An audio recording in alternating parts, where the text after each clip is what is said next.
What is happening, all you peaceful warriors out there? Range Day Bro back at it again, and today we're doing a follow-up review on the Daniel Defense M4A1 SOCOM profiled Block 2 upper receiver right here, specifically talking about the accuracy. So let's just start talking about that now. The last video that I put out, I kind of trashed this thing on the accuracy portion. I just kind of talked about how I did not have the best results with my accuracy testing. Now granted, I did do a lot of disclaimers in that video where I talked about number one, it was with not the best ammunition. Number two, it was with me as a shooter. And number three, it was with a mil-spec enhanced type trigger. So it's a 5.5 to 6 pound single stage trigger, which is not my preference for accuracy. I threw all those disclaimers out there, as well as there being the 4X ACOG being an issue for me a little bit. I like a higher magnification for grouping and for shooting long range. So with the 4X on here and it's a green chevron, it's a little hard to pick up that super fine point of the chevron against the white targets, or in this case, even the black targets were better today than I did on the last video for me to pick up that green chevron. But still, I kind of threw a lot of disclaimers out there, threw that out there for you guys to kind of munch on. But at that time, I think the heaviest bullet grain weight I had messed with was 62 grain. And you guys flooded my comment section with, hey, it's a 1 in 7 twist barrel, throw some heavier bullets, some 77 or 75 grains in there, and I guarantee it'll group better. So that's exactly what I did. I went back out to the range to kind of give this thing another shot at redemption.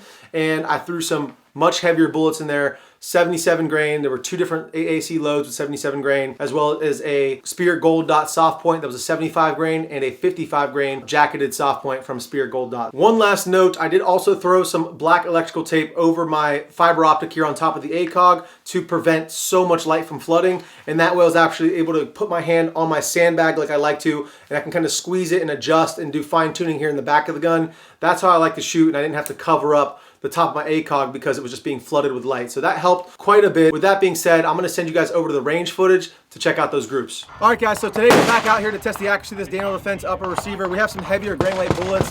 Right here we have the AAC match grade. This is a 77 grain with the Sierra bullets in it. So this stuff is supposed to be one of the best, most accurate bullets AAC makes, heavier grain weight. So let's see if that does better with the 1 in 7 twist. We got 5 rounds loaded up. We're gonna go for the center target on here. And we also have the Geisley 2-stage trigger in this gun, so give me a better chance of performing a better group. We have a couple other heavy loads here to help us as well, but let's see what we can do.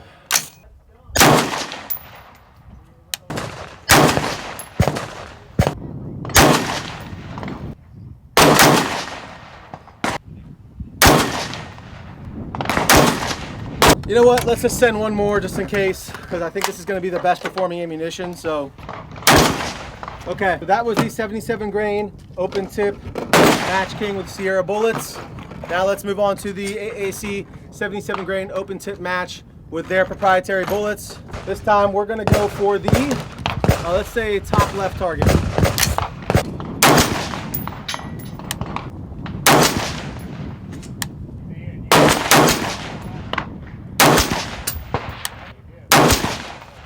Okay, that's all she wrote for the 77 grain AAC. Now let's go to some Spear Gold Dot. This is their, here we have some 75 grain GDSP. So this is their soft point ammo.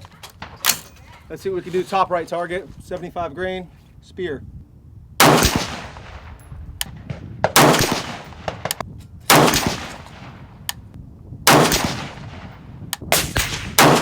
Okay. That was the Spear Gold Dot, and now we're going to the Duty Ammunition Gold Dot. This is their, let's see, 55 grain GDSP.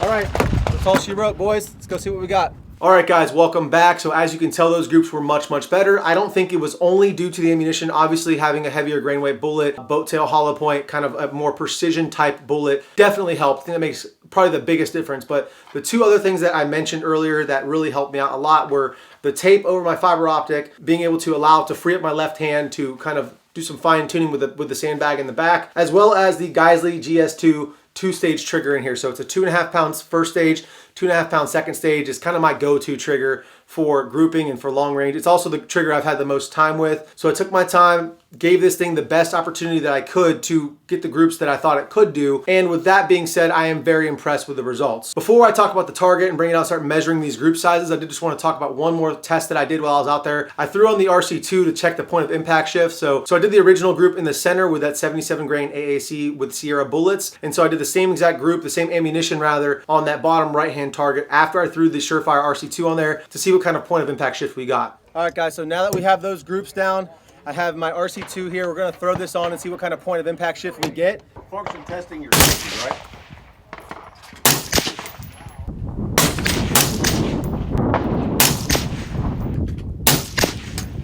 So as you can tell, it was a very minimal point of impact shift, and that is no surprise to me. The RC2 has been used by the military for decades now, and that was one of the biggest and most important things to the guys who are using these in the military is the flash reduction and the signature reduction of where the bullet's coming from, as well as the minimal point of impact shift from the can being on the gun versus off the gun. So it seemed like it just shifts maybe like an inch to the right, and we could take a look at that now. So while we're on the topic, let's just bring up the shift real quick since we're talking about it already. So I'm gonna stand over here to the side a little bit to show you guys this whole picture here. So here's the original group that you see from that 77 grain Sierra bullet AAC match ammunition. So that's got the Sierra bullets in it. This was the 77 grain with the AAC's proprietary bullet in there. Didn't do quite as good as the Sierra bullets. I did obviously miscount or just said fuck it at that point. I just sent seven rounds instead of 5, but that gives you a little bit better representation there. Did I pull this one? I don't think so, because again, we have one down here in the other group. So this is the group after I put the suppressor on there. So this is without the RC2 and then with the RC2. It looked like the group literally just shifted 1 inch to the right. So that being said, very acceptable, obviously perfectly acceptable for a point of impact shift from a can without the can. It's not going to affect your point of aim and point of impact very much. So at 1,000 yards, 1 inch of movement is going to equal 10 inches, and this is a 5.56 and a 14.5. So we're not shooting at 1,000 yards. At 500 yards, we're looking at 5 inches of shift. Is that going to make you miss? Maybe, depending on the wind and things like that, but it is totally acceptable for a 14.5 inch gun with that RC2. So I'm very happy with that. Now let's post out the measuring tape so we can measure these groups. So right here in the center, we have the AAC with Sierra bullets in there. These are the Match King bullets, and this is just at under inch and a half group here. So from the center of this bullet hole to the center of this other one here is just under 1.5 inches. So completely acceptable for a 14.5 chrome line gun. Again, if I had a more precision optic on there, maybe I could have tightened that up quite a bit. That is for you guys to decide. I am happy with this 1.5 inch group all day long. Up here, we have one of the bigger groups in the bunch. This is just sitting at just under 1.75 inches. So this is the largest group of the bunch at about 1.75 inches. So again, this is with the AAC 77 grain AAC bullets here, about just under 1.75 inches for that group. Up here on the right hand side of the Spear Gold Dot 75 grain jacketed soft points, this thing is sitting at just under 1.5 inches. So just like the Sierra bullet group down here, this is a 5-round group, and this group right here is totally acceptable at just under 1.5 inches. I'd probably call that closer to like 1 inch and just over 1.25 inches. And similarly to this one, this one's more like 1.5 inches. So this might be the tightest group of the bunch there, being that it's just a smidge past 1.25 inches there. Down here on the left-hand side, we have the 55 grain Spear Gold Dot soft points, and this group is coming in at about the same width, surprisingly, just over 1.25 inches. So very impressive results from the Spear ammunition.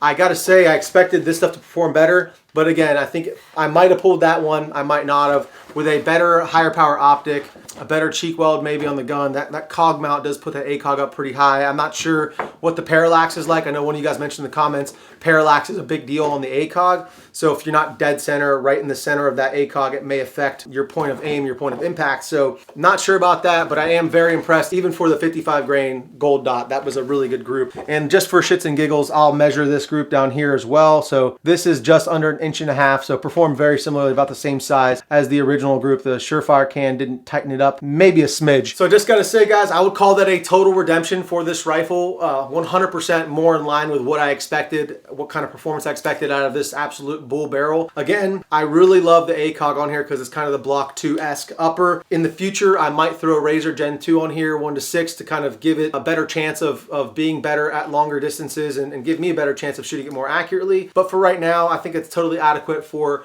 the type of rifle setup that this is, which is a high use, 100% just run and gun, getting it hot, getting it, you know, just running the shit out of this thing. This is going to be more than okay for accuracy. So I take back everything I said about the accuracy in the original review of this thing, because again, I didn't really give it the best chance, and I wanted to come back and just set the record straight that I did get a hell of a lot better performance out of this thing with the 77 grain and the 75 grain and even the gold dot 55 grain. So that's going to be it for today, guys. I hope this kind of set the record straight, and for any of you guys who are considering getting this upper, fear not, it is very accurate, especially for the barrel length and for being a chrome line barrel. So this barrel is going to be able to sustain extremely high round counts. It's going to last much longer than most average citizens are going to need it to in the round count. So chrome line barrels, and with the thickness of this barrel, you can guarantee this thing is going to perform. As it gets hot, as it gets older, as it's had tens of thousands of rounds through it, it's going to continue to perform. I have no doubt in that now. So I'm really glad, and thank you guys for pushing me to go back out and actually take the time to accuracy test, because that's not the funnest thing to do. It's more fun to shoot long range. It's more fun to do the high speed stuff, but I didn't have time, unfortunately, to go to the long range. But I would like to take this thing back out to range and see what kind of accuracy and consistency we get out to the 500-600 yard markers. Well, thank you so much, guys. That's going to wrap up the video for today. Before I wrap it up, though, I do want to send some positivity out your way. You are important. You are loved. Somebody out there needs you. You have a purpose on this earth, and you are valuable, guys. I know so many guys out there these days are super lonely. We don't have friends. COVID kind of fucked everybody up. If you put a dog in a cage for 2 years, they're going to come out differently. And so a lot of us came out differently, but I just want to say this. Don't be afraid to put yourselves out there. The vast majority of people are good people in the same boat as you are. So just reach out to that guy, that buddy, that old friend, or go make some new friends, guys. The range is a great place to do that. Find some camaraderie, find some community, go train with some guys, and just, yeah, I mean, just take some time and make sure you're focusing on yourself, your mental health, and just have that community around you. That's going to do it for today, guys. Thank you so much for staying to the end of the video. If you want to support the channel, the biggest way you can support the channel right now, guys, is to head on over to brownells.com and use bro code RDB10. It's going to get you 10% off at brownells.com for anything above $150 or more, including this upper receiver you see right here. And it also helps the channel out, gives me a little kickback, and helps me to fund the ammunition and all that good stuff, because every single video I put out on YouTube is demonetized, besides a few shorts here and there, but those are even getting more and more demonetized these days. So it helps me out tremendously, guys. Another way to support the channel that's absolutely free is to drop a comment, to leave a like, or to subscribe to the channel if you aren't already. And if you think you're subscribed, just double check, because some people magically get unsubscribed pretty often. So with that all being said, guys, thank you so much for staying to the end of the video. Stay safe, stay dangerous. Range J Bro, out.